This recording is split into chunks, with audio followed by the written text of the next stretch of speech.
We're here with Peter Garritano, whom I just met.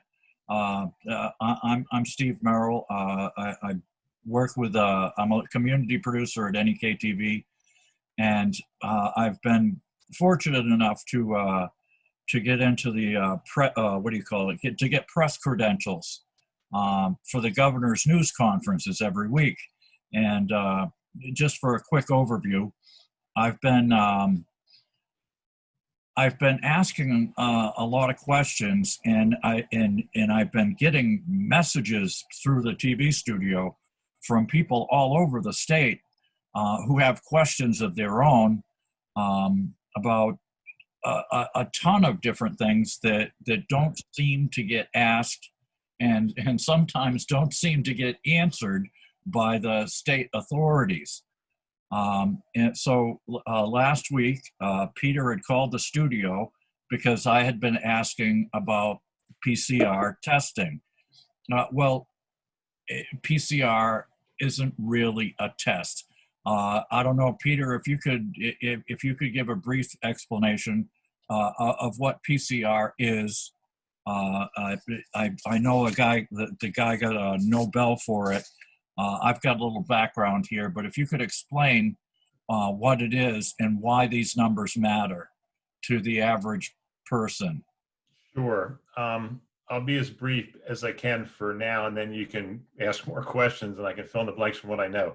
And first of all, I'm not a doctor, I'm not a scientist, but in March, when this thing started, I'm retired, so I have a lot of time. And the good thing is the internet, you have access to all kinds of medical information from mainstream sources. So it's the same stuff that Dr. Levine and Phil Scott and all these other people should be or are looking at. So they have all the same information. It's not stuff that you're getting from fringe websites. This is the CDC and the WHO and Lancet and the New England Journal of Medicine and established sites. So I started researching this test because the test isn't that new, but it has never been used in this capacity before. The test has been around for 15 or 20 years, this PCR test. So I'll explain briefly what it does. So what it does is there's a piece of RNA that has been identified as being the COVID-19 RNA virus, okay? And this piece was identified allegedly, and I'm saying that because we don't know for sure, in China, and then maybe in Germany, supposedly another place. And then what they did was they sent it around to all these labs around the world and in the United States, and then they used this like a template to compare RNA from a patient to see if it matches this, to see if they have this viral RNA in them. It's genetic sequence. Right, a genetic sequence that matches, and it's a bunch of numbers. It's a long thing that goes 1ND, 23, 24, DDF. It's a big long sequence that has to match. So, so when you get one of these tests, and there's two tests, but I'm only going to talk about the PCR test because that is the one being used 99% of the time right now to determine whether or not, basically, you should be isolated and you're being told you're sick, even though you may not feel sick. And so what it does is it's going to tell you that you have this viral RNA in you. And that's a positive reading will tell you that you have this viral RNA, but you may not necessarily have symptoms. So herein lies one of the problems with the test is it doesn't actually prove that you're infectious, that you have infectious, viable, live virus. And the tricky wording of this is you'll be told you're infected with the virus, but that doesn't mean you're infectious. And in the past, previous to this outbreak, infectiousness was pretty much measured with symptoms. If you were sneezing or you were coughing or you had a fever, you were considered infectious. Because of the PCR test and all these positive asymptomatic people that don't have symptoms, someone has made this determination to change the rules, and that happened in March, to count people who really didn't have symptoms but were positive with a PCR test as cases. And this has never happened before. So now, even though you don't feel sick, the PCR test detects this RNA. It may not be infectious. It may never be infectious. It may never have been infectious. You're being told that you need to isolate and that you're sick, okay, that you have this stuff. Now, just a note, and I'll stop because there's a lot of information here. The average person has between 50 and 100 kinds of infectious RNA in them. Like they're infected with many, many, many different things like mono and like herpes and like hepatitis, but these things never present themselves in symptoms. They're in your body and you don't necessarily ever know it, okay? So this is the same kind of thing with these positive tests with no symptoms is many, many, many people don't know they're sick unless, or don't know they have this RNA in them unless they have this test. But it doesn't necessarily mean they're sick or ever going to be infectious. But we've made this broad stroke thing and told all these people that they're sick and infectious when really they're not. They just have this viral RNA in them. Okay, for the people, for the simple thing, if I can explain briefly what the difference between RNA and DNA, and this is the simplest way I can explain it. In the old days, when you had monks copying books, picture it this way. The monk in the tower with the original book is the DNA. He has the original book and he writes copies of the pages every day. And as he gives those copies of the pages to the other monks to turn into books, that is the RNA. So the DNA is the monk in the tower, and the RNA is the little guys taking pieces of it and making it into books. And like you said, the testing's getting so good. I have an older friend who's a veteran, a Cold War vet, and they tested him and they found he had MRSA, but he wasn't infectious or anything. They just found that he had MRSA, which scared the living daylights out of one of my hypochondriac friends who wouldn't come within 20 feet of him after that. Right. And the PCR method, they keep calling it a test. And it was invented by this guy. I did some research on him, and he still has a website, even though he died a year ago, August. His name is Cary Banks Mullis, and you can go to www.KaryBanksMullis.com and read his whole story. His website. He even wrote a book. I think I'm going to get a copy of it. It's called Dancing Naked in the Minefield, MIND, and the story of how he developed this, or the idea came to him on a long trip while he was driving to a cabin for a weekend. It's a great story, and he seemed like a real interesting guy. He got the Nobel Prize for Chemistry in 1993, and he started in 1979 working with oligonucleotide synthesis at the Cetus Corporation. And after that, in 1986, he started doing consulting work. And one of them was, one of the consulting things he did was with ultraviolet stuff. And he even worked with Kodak, which is great to see Kodak coming back. I know some of their execs made a fortune on stocks, but when they talked about bringing back manufacturing, especially pharmaceutical manufacturing in the United States, it's good to see this work go to Kodak because they have a lot of equipment in Rochester and in the surrounding plants, which can easily be converted to make the pharmaceuticals that we need here, so we can't be held hostage.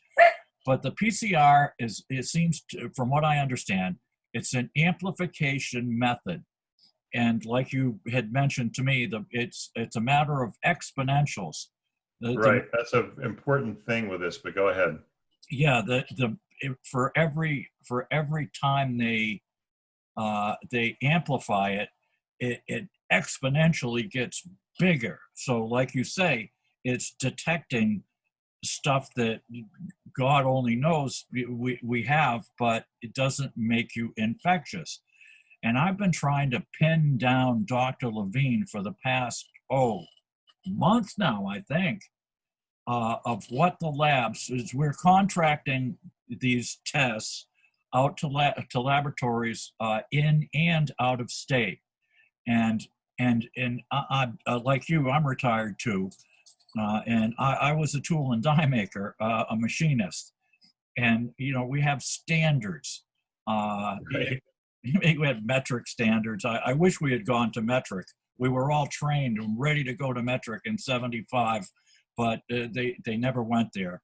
It seemed a lot easier to me. But without standards, you're groping in the dark, and you're Right. not getting the correct or a proper view of what's going on here. And the data that he sent, from what I understand, Ben Truman, the spokesman for the health department, had sent me the data that the labs are using. And from what I understand, even Dr. Fauci, who has achieved sainthood, especially with Dr. Levine, it's like Jimi Hendrix to a guitarist, I guess. Uh, Even Dr. Fauci has said that something like anything over 30 cycles is not accurate at all, because it's detecting stuff that could be there. Doesn't mean you're symptomatic, doesn't mean you're infectious, doesn't mean you're a danger to anyone, anywhere, at any time. But yet, from the numbers I got from the lab data that Truman sent me, is they're using anywhere from 32 cycles to 37 cycles. Right. And if you get up to like 40, tell us about what happens then. So yeah, I mean, to not go in great detail, but I'll go through. So what happens when they get this RNA? This test actually has to convert it to DNA because the test itself cannot analyze RNA. So then they start this amplification process, and it's very complicated. You could go online and read about, but it's not hugely important. And so each time they amplify it, it's like a doubling. So going from 1 to 2 cycles to 3 to 4 to 5. When you get to 10, you get to 20, you're already up to 1 million copies of this DNA, okay? When you get up to 30, you're like at 1 trillion copies. When you get up to 40, you're like at some number I can't even name, like a zillion or quadrillion or something, okay? So nowhere in any scientific literature does it say that you can get any accurate reading over 30, and there's been no infectious virus, COVID virus, found in any reading over 30. And most places recommend 20 to 25, like scientific papers, to actually, and it's still a guess, but all it does is if you catch the virus at a lower cycle, there's more likelihood there's a big viral load, and therefore a more likelihood it's infectious. It still does not improve. It still doesn't prove infectiousness. You're just going to have a much better educated guess. At over 30, scientists say that 97% of these will be false positives, meaning there's no infectiousness, you're no danger. And if we're testing everybody in the state of Vermont from 33 to 37, according to everything you can read in every scientific journal out there, we're isolating people for no reason. We're shutting down businesses for no reason, and this is bad. And the fact that Dr. Levine kind of blew it off, and there is no standard, like you said, is kooky. This is an important thing. To have one lab doing 33 and one lab doing 37, it's just wrong. I mean, it's bad science.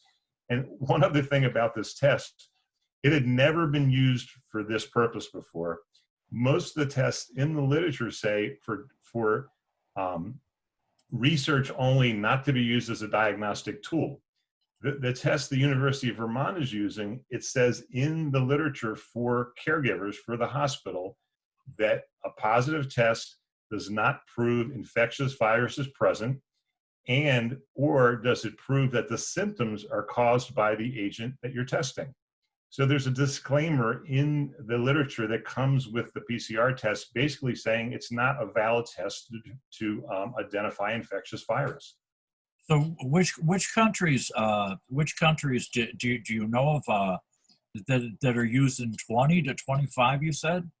No, that's scientists, people who use this test, and I know somebody in the state of Vermont who's run the test for 20 years, says 20 to 25 would give you a more accurate idea of a high enough viral load that's more. And there was a study done on one of the websites I use or look at besides the Lancet and the CDC is a group called the Center for Evidence-Based Medicine out of Oxford, England. And they reviewed a whole bunch of PCR tests where they were actually cultured to find out if there were infectious virus. And they didn't find any infectious virus over 20 cycles in any of the people that had cultured viruses and then shown how many cycles they were using with the PCR test. And even like you say, it's a disclaimer on the test itself. And even the inventor, Dr. Mullis, even the inventor said that it's specifically not to be used to diagnose any disease. Right. And yet, lo and behold, we're told, I was told, I've been called a bunch of different things. I've been called an armchair epidemiologist right. for questioning things. And I was, it told that, oh, if we do it with lab cultures and stuff, it's too cumbersome. It will take too long. But on the other hand, you're ruining small businesses and people's lives, like you say, with people, the businesses that are involved contact, like, oh, I don't know, hairdressers, nail salons, bar rooms, restaurants, things like that. And this stuff matters. And especially when you see larger businesses, the big box stores, they're not subject to closure, yet the little guy on the corner is. I mean, this has real world applications that are hurting people now and have been, and some of them aren't coming back. So right. I mean, what's being done? What are you doing specifically? Well, we're trying to get some businesses together, and I mean, right now, especially, we're looking for churches, places of worship that have been affected, because this is a constitutional problem that telling people they can't meet and with people of faith, and these are lawsuits that have succeeded in other states. Right to religious freedom. So we're looking. Yeah, so I'm working with some attorneys that are trying to basically get the lockdown stopped, because there's no reason for it. There's really no state of emergency in the state of Vermont, and I mean the damage that's being done by the lockdowns 100-fold outweighs the damage that's been done by the virus. Yeah, I mean we're all. It's a horrible thing. 75 people have died from this, but way more people are being hurt and suffering from and will end up dying from the lockdowns, and probably already have. I mean, suicides are up, drug overdoses are up, mental health calls have doubled, job loss. There's so many things going on right now that are affected by the lockdowns, and it's all really based on this PCR test. I mean, this is the linchpin, because prior to March, this tool was never used, and the rules were all changed in March with the cases, with how we recorded deaths, and with the PCR test. If we go back to the last pandemic, or the last which was the last big one was probably the swine flu. And people don't like to compare it, but the fact of the matter is when that came out, it was also declared this was a pandemic and it was a horrible thing, but we didn't have this PCR test back then. So I read on the CDC website from 2009, and this is interesting. You want to hear the difference in advice back then. And this was the same thing was broadcast. This was going to be horrible. It's going to kill hundreds of thousands of people. Here was the advice. If you have symptoms, stay home. If you're really, really sick, go to the hospital. Okay. They didn't have this test. It had just come out, so they weren't using this. So they were not testing people with a PCR just randomly, anybody. They estimated after the swine flu, which killed about 20,000, that maybe 30 million people had it, meaning that if they had run the tests like they were doing now, they probably would have found the same thing back then, that all these people had this virus or bug in them, but we didn't have 10,000 PCR tests around the country testing all these people who had no cold, cough, fever, sore throat, nothing. So the advice was the same as it had been for the last 100 years. If you have symptoms, don't cough on somebody, stay home, stay out of work. Once you feel better, go back to work. So if we had used the same exact strategy with this thing that's going on, we probably would have had the same results. We would have had maybe, less deaths. We would not have shut the economy down. It's just the same logical stuff that's been going on. But this one was hyped because of this PCR test, and all of a sudden everybody's sick. I mean, can you imagine in 2019, if you went to the doctor for a checkup and you felt perfectly fine, and the doctor took a test and he said, I'm sorry to tell you, you're sick. You got to stay out of work for 2 weeks. And you said, well, wait a minute. I feel perfectly fine. Well, I know you do, but you're sick. You got to stay out of work for 2 weeks and miss 2 weeks of pay. You'd say, what are you talking about? And this has become like a normal thing now to tell people that they're sick and they can't work and they can't get paid or whatever, or shut their business down, even though there's nothing visibly or physically wrong with them based on this test. Excuse me. And I find it ironic that every one of the people on the stage at these news conferences has not missed a single paycheck, and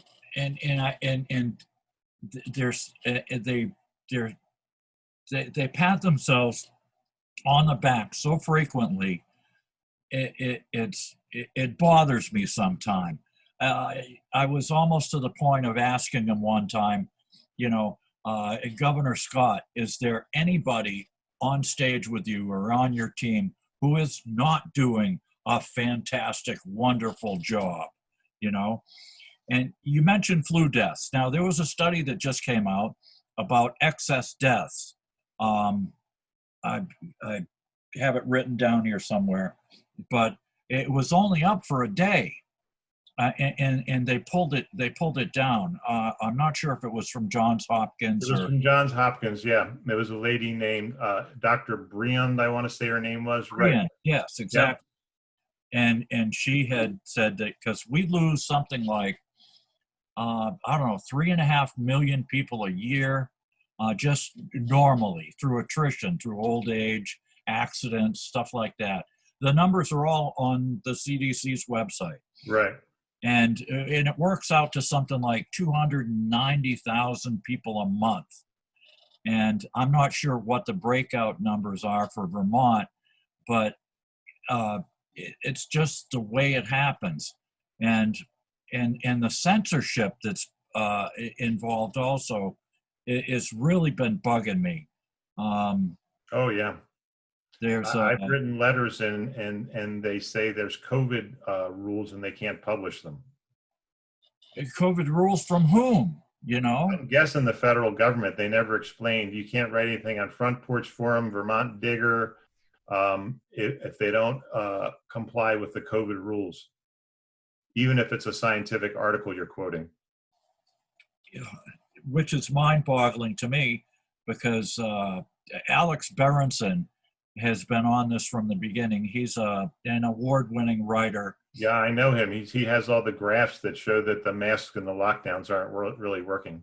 Yeah, and we know that from prior pandemics too. And also, I have a direct relation to this because supposedly um, we get genetic material from our parents uh, that that have lived through prior epidemics and whatnot, and which is a reason why some people lived. Some people fight off infections and naturally, and some people, without the advent of antibiotics, wouldn't be alive and breeding today. Right. And my aunt Gladys, who was born in 1907, and they lived within a stone's throw of Camp Devens, which was like right at the center of the 1918 Spanish flu epidemic. And that took out the young and the old. And believe you me, it scared a lot of people, but it seems like they had a different view of death back then. And as a kid growing up in southern New England, we'd spend a lot of time in cemeteries. My cousins lived right next to the oldest cemetery in Lunenburg, Mass. And we would read the headstones, and we'd heard about people who almost didn't give their children names until they had reached the age of 4 or 5, because They didn't think they would live. they didn't think that they would live that long. Right. Yet now, and I even joked about that. I know it's probably a sick joke, but I'd asked Governor Scott about lowering the flags to half staff to memorialize people who were cut down in the prime of their life at 85 and 91 years old. And it's like, good grief, man. And like you say, just the suicidal, I've been reading the numbers on this too, the suicidal ideation among teenagers and young people has gone from something like, I don't know, 10 or 12% to almost 30%, 40% now. Right. But because they can't get out and socialize, even though they are the least susceptible to this virus, and yet they don't know it. Because they get the younger folks get most of their news through sites like YouTube or other Snapchat and whatnot, and if other science is not being allowed out, like the Danish mass study. Right. I asked about that, and boy, did I get swatted down at that news conference. I was accused of cherry picking the data. Well, how can you cherry pick data? Science is either it is or it isn't, And the thing with the mask kills me. You talk about the disclaimers on the on the PCR test kits. You look at the disclaimers on the boxes that the masks come in. They're the only mask that I know of that can stop this virus or anything like it is the N95, which is the fibers or cloth is electrostatically charged to protect from this virus, and you can't touch it. You can't, move it around or whatever, or mess with it. And it has to be discarded every day. The mask that people are wearing out in public now, which is a voluntary mandate, if you can explain that one, is comical at best, because to me, from what I've read, it's like trying to keep out mosquitoes with a chain link fence. The mask thing is another totally silly thing to me, because, for instance, in late 2019, the CDC said that there's no evidence that a cloth mask can stop viruses or COVID. And then all of a sudden they reversed. This is on the CDC's website. And so then all of a sudden, what changed between then and March? Did they have a new mask that had magical qualities? And the whole, I've watched YouTubes of physicists and neurosurgeons explaining how the mask can't possibly work, because not only the size of the particles, but the number of particles that someone would cough if they were infectious is between 5 and 10,000 in every breath of air. If that's coming at your face and you have a little strip across your mouth that's not protecting your eyes, and you only need one of these things to infect you, you have no chance. It's absolutely useless. And they say we're cherry picking the science, but I don't know if you ever watched Tom Woods. His line, which is really good, is that I'll give you the death or the case charts of 25 states and 25 countries, and I want you to tell me where on the chart the mask mandate went into effect. And you can't ever hit the right spot because they do not align with where the deaths, like if they were going to stop the deaths, we should align in a certain place. They're random. There's no coordination between the two. Well, I'm glad you brought that up because okay, if the social distancing doesn't seem to be working and the masks don't seem to be working, then the only thing left that I can think of are the fomites, which are what they call, virus particles on surfaces. Right. And other than wearing gloves, you're going to encounter fomites every time you open a door, every time you go into a store, every time you touch something. That's the only thing left, isn't it? Right. And I had a discussion yesterday, I actually got through to the Department of Health and talked to somebody in immunology, which is a whole other subject, vaccines. But the question I had for him, I said, look, we've had 9 months of data, and we now know that the at-risk group are people over 65 with pre-existing conditions. The latest outbreak, all the deaths have been in care homes again and hospitals. So what does that tell you about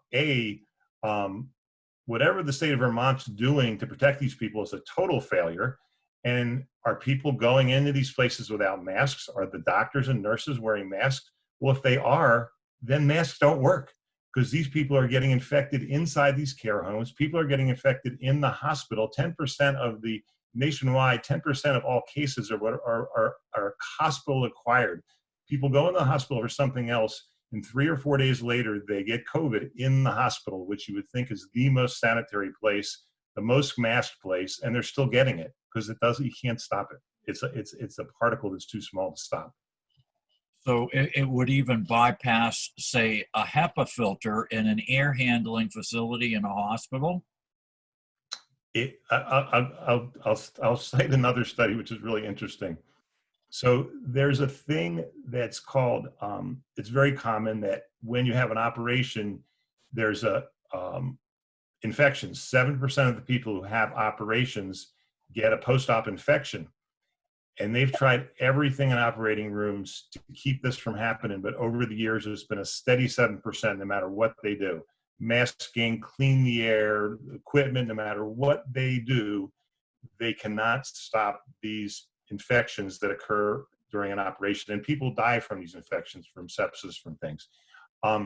So if these microbes, germs, or whatever they are still getting into people's systems during an operation when they've tried everything,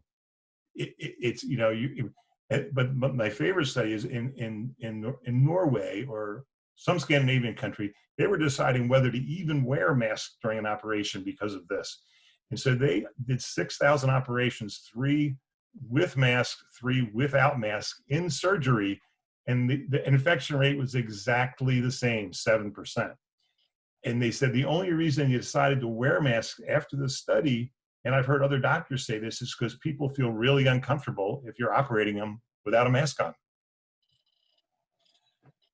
Good grief. And they couldn't attribute that to anything post-op, right? No, it was, they said that they were, I guess it's called it's just like the people go in the hospital. And right now you would think right now the hospitals should be the most clean, masked up place of anywhere in the state of Vermont.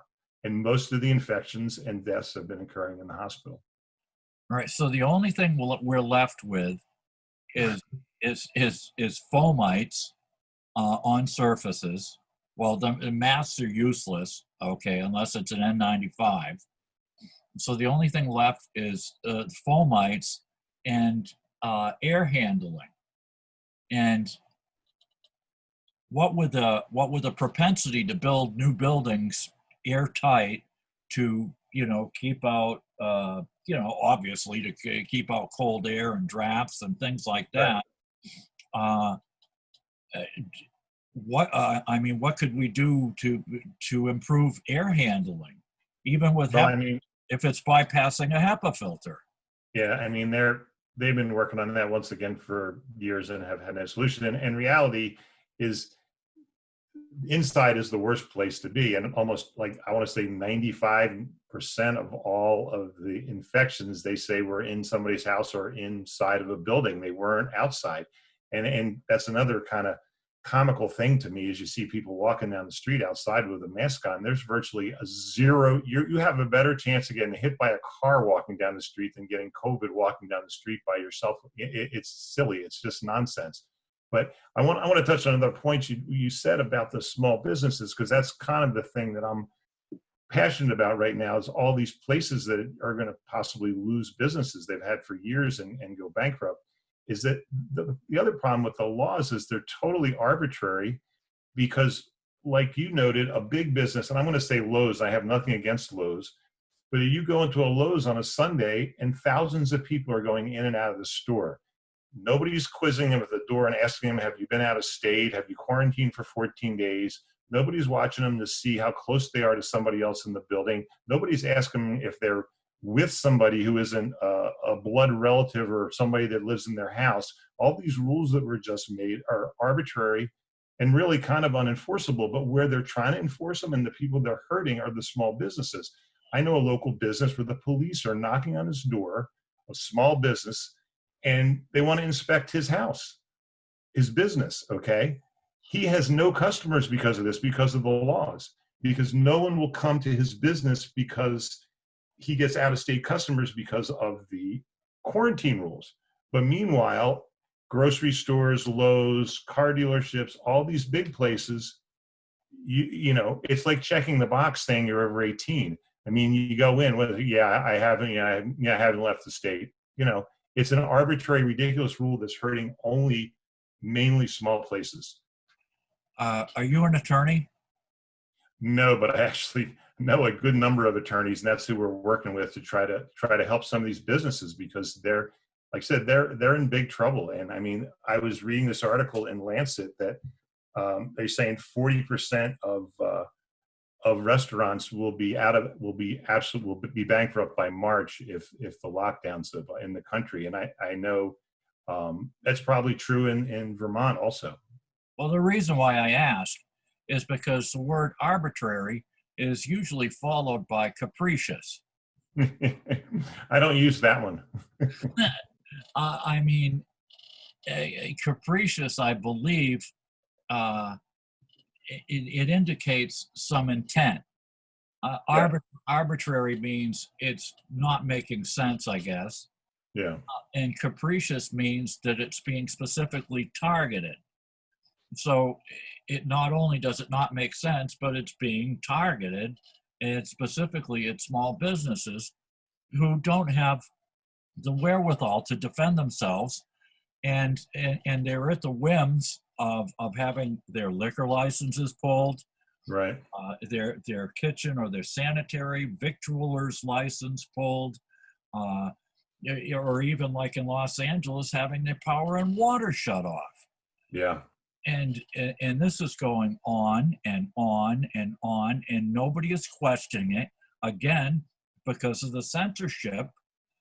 I was talking with my engineer at the studio about this the other day, and he's a very skeptical person also. And we were wondering, what is the end game of all this? You know, what are they, if this were being controlled, and some people are actually coming out, like Fauci. He had an article in Cell magazine where he talked about this, and I believe he spoke at the World Economic Forum recently, Oh and boy. they talked they talked about a great reset. Yeah, no. Yeah, Uh, I mean, I would, and you're in response to your capricious thing, I would hope that our government that isn't, I would hope that isn't. I mean, I think to defend a little bit what has happened, I think in March people didn't know, including Governor Scott and the people in charge. But now they should know. There's 9 months of data to show that. I mean, a study just came out published by the WHO that shows that this is no worse than the seasonal flu for fatality rate, for hospitalization rate. So therefore, why are we treating it any differently? And this was a peer-reviewed study done by a Stanford doctor, John Ioannidis, and you can see it online. It's a 40-page study. He compares, all the data over 9 months, and it's no different. So every year when there's a bug that comes along, are we going to lock down the economy? Is that the new norm here?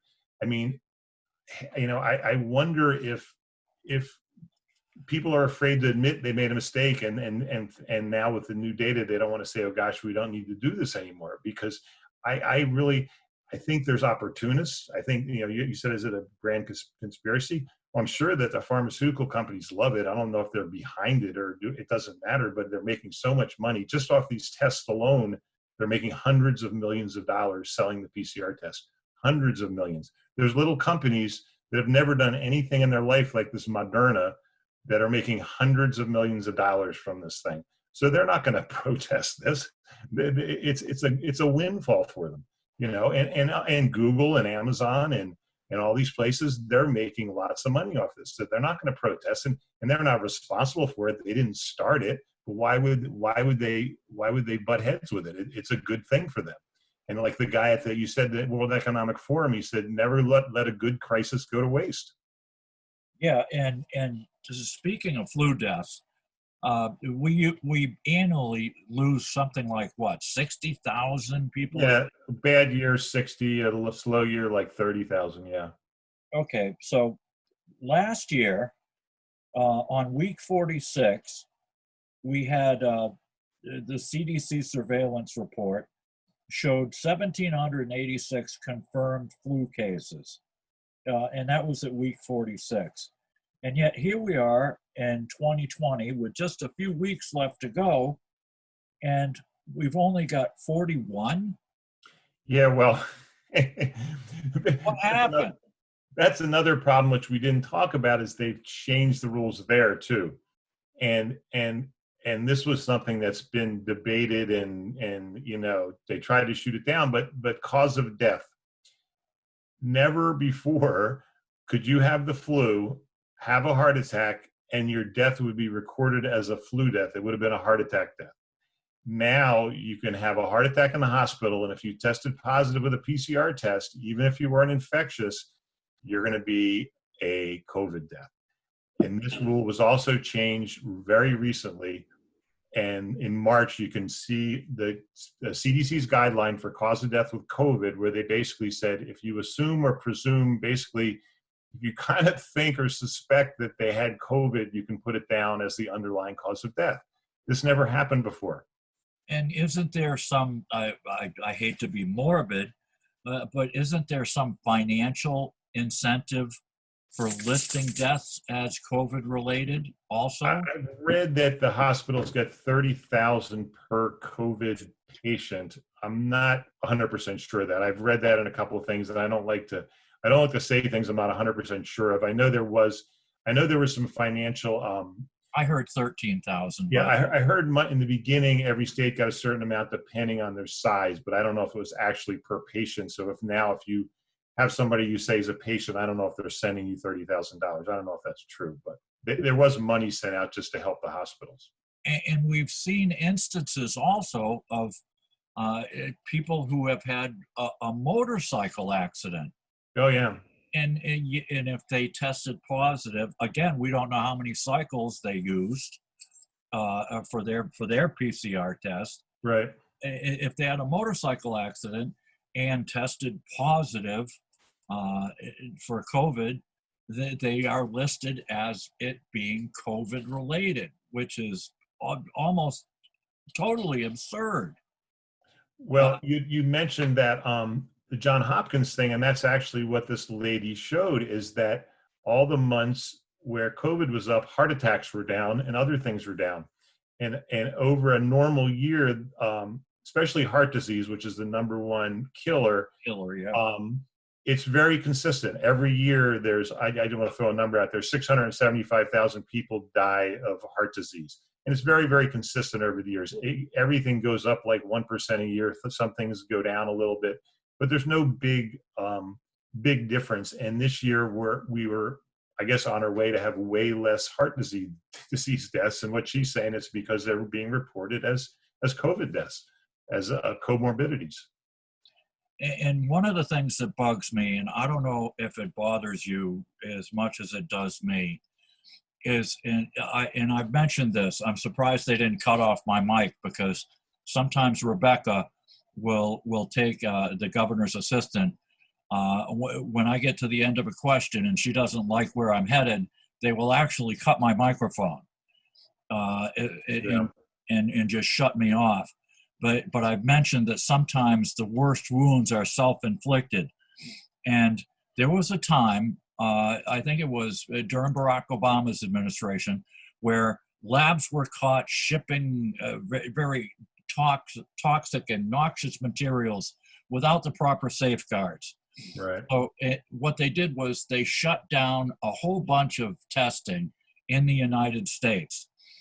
And so what happened was, and Fauci and NIH had it's a secret panel. And they actually had sent something like 3.5 million. And this again is online. Right. I got it from Nature magazine, and where they had sent this work, if you can call it that, to China, and to experiment with these viruses that are not found in nature. And with every other pandemic that we've seen, SARS, MERS, the bird flu, if it was zoonotic, if it came from animals, we knew within a month or so, we knew where it came from. We knew who patient zero was, like Ebola and stuff like that.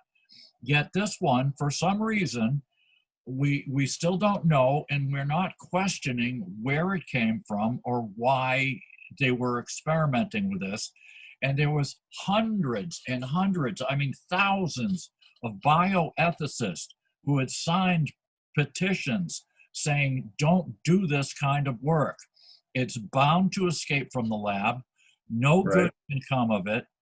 And I even mentioned with Dr. Levine, he said it appears to have come from a bat. And I said, well, humans have been cohabitating caves with bats since time immemorial. And, it just doesn't make sense to me.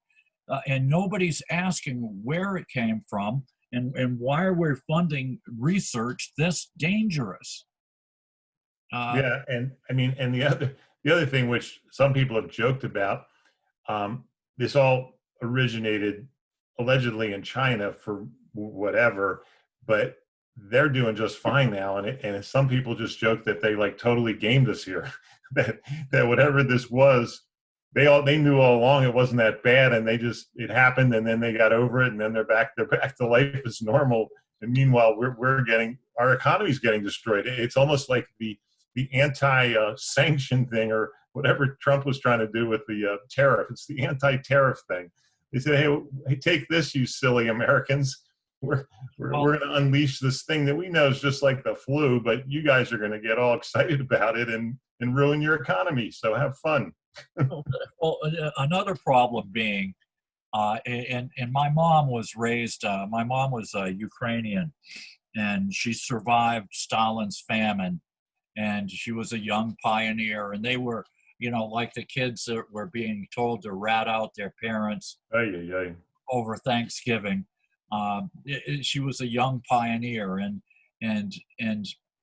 the problem we have with a communist country, well, I should say, a dictatorial country, or a uniparty, whatever you want to call it, is you can't rely on their numbers.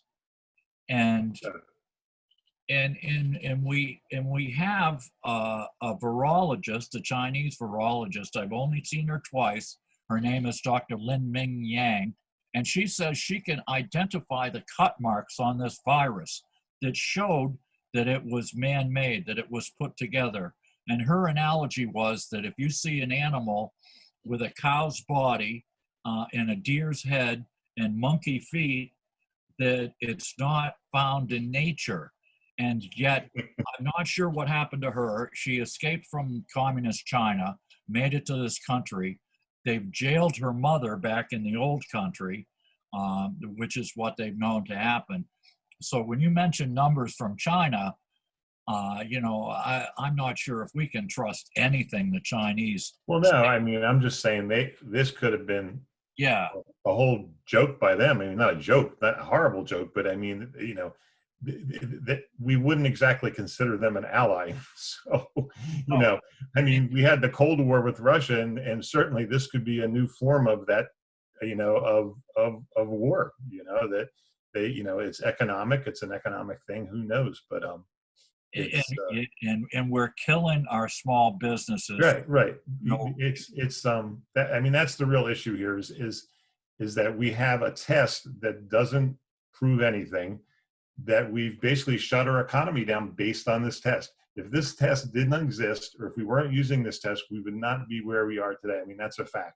None of this would have happened. We would have been relying on the same old thing as always. You got symptoms, you're sick, stay home. If you're really sick, go to the hospital.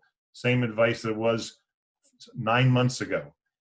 This test that's now telling everybody you've got this virus in you, that people have many viruses in them. I've sent a letter out. So every year when the UVM students come to school, why don't we test them for herpes and tell how many of them have herpes and that they shouldn't have sex? Because you would scare the hell out of all of them. There's supposedly like 75% of everybody has that virus in them, So, we could just keep testing people and telling them they have something that could someday be really bad, Okay, but for next step, how do we stop this insanity? How do we get them to go to a different standard? Is our remedy going to be in the courts, or do we have? That's what we're trying to do, because I mean, we've got to basically state that there is no state of emergency, or that this lockdown is unconstitutional, or both. And right now, we're working with some small businesses. I'm not a lawyer, but I have people working on this. And what we really need, religious stuff is big, because that's what's one we need. I mean, if there's any listeners out there, I have an attorney. I'll even give you the phone number on her if I'm allowed to. She said call her, because she's looking for people to represent that feel like their religious freedoms have been restricted, and that's a serious constitutional problem. For our Vermont viewers, go ahead. Please give out the number if you. So it's Sandy Baird, and the phone number is 355-4968. Don't care how big your church is, what it is, doesn't matter. If you feel like you're unjustly being, your religious rights have been restricted, where we need more plaintiffs, basically, besides some small businesses, to go along to try to end this thing. Because I mean, we'd love for them, I don't know if you'd have any luck, but I'd love for them to change their cycles to 30, because I don't think we'd have any positives. But I don't know how they're going to do that, except for, we talked about this, saying, hey, there's no infectious virus over 30. You need a standard, and your standard should be 30 at the highest. But I doubt he's going to listen to you or me. But and for those people who aren't attorneys, you need standing, and the more cases right that you can show, or that you can rack up and prove that you have standing, again with affidavits like we're seeing right. with the election and whatnot, then you can prove standing. Okay, that's churches. Small businesses, again, they don't have the money or the wherewithal. Is there are there anyone that can help them before? It's the same phone number I gave, because we're trying to gather people, and we're kind of surprised that there's not more restaurants, and people are afraid. But I mean, if you're about to go bankrupt, what is there to be afraid of? I mean, it's time to act. I mean, the big places are okay. People that own their business or have stayed open. But once again, it's the places that have five or 10 employees and you know, they don't have $1 million annual revenue. They don't have a big You've pot got of money sitting there. you They're got the ones that are hurting, you know. yeah. We're getting a lot of B&Bs because they can't operate because they get out of state customers, and nobody's coming into the state to stay at a B&B if they have to quarantine for 14 days, you know? And So, again, I've looked at the Massachusetts numbers too, and the numbers in Massachusetts are all, again, primarily in nursing homes. And now, I guess, from what I understand, I listened to a local guy out of Boston who has a talk show down there, and they're talking about allowing, COVID positive cases.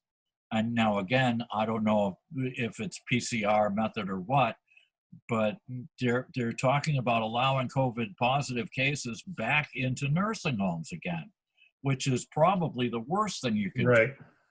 And it's funny because the nursing homes in Massachusetts, I'm not sure about Vermont, I never looked into it, are governed and overseen by the state, and are also some of the biggest donors to the governor's campaign funds.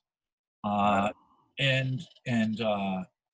It's like you talk about arbitrary laws. They had for golf courses, you could have 6 people drive to a golf course in one car and then get out, but you could only have 2 of those people in each golf cart. I mean, I'm a golfer. We were only allowed 1 in each golf cart. it makes no sense. And you can't touch the flagstick because that might be infected. The fomites, Yeah, yeah. because nothing. There was a movie out. God, I forget the name of it. I think it was Pandemic or something. It had Matt Damon, all these. But anyways, it was a real. It was just like today, and the subtitle of the movie was "Nothing Spreads Like Fear." Contagion was the name of the movie, and again with the fear, but they didn't mention the PCR thing again.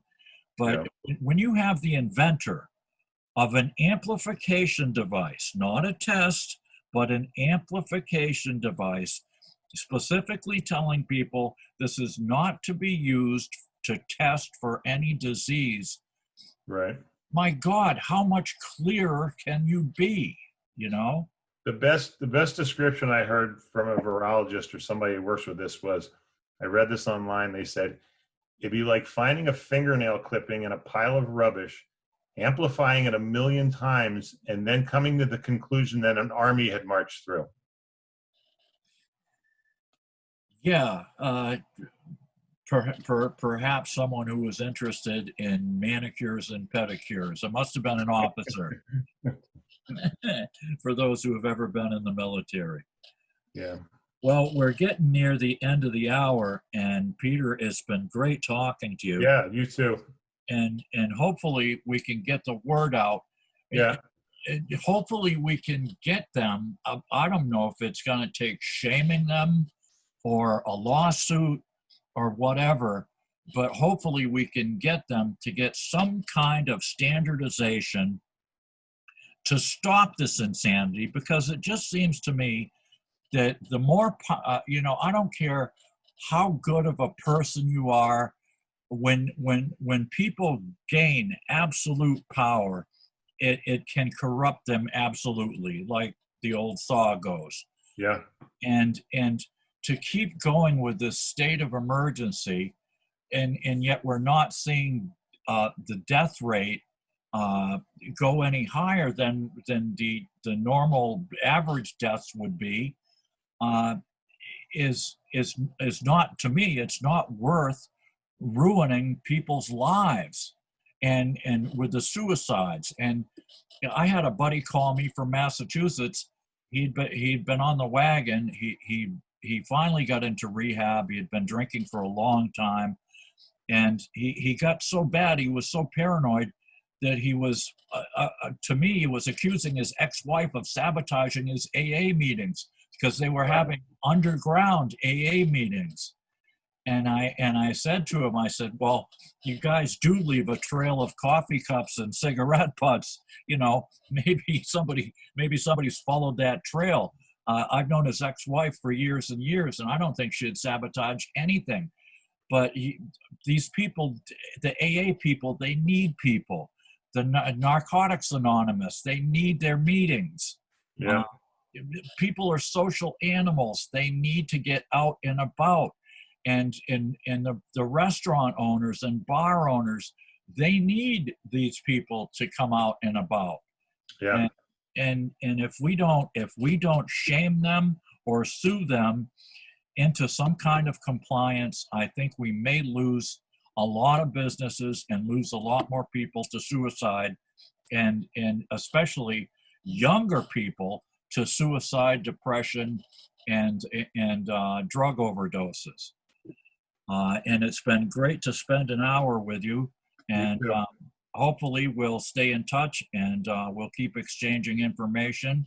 I appreciate getting on the air here. And once again, if you want to be involved and you have a complaint, and you, especially a religious organization or any business or restaurant, and want to fight this and with an affidavit and want the help of a lawyer, Sandy Baird, 355-4968. Give her a call. We need more people involved in this to try to stop this madness and open the economy back up.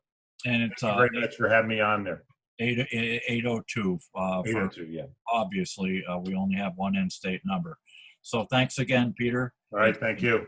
It's been great, and we'll keep in touch. Absolutely. Bye.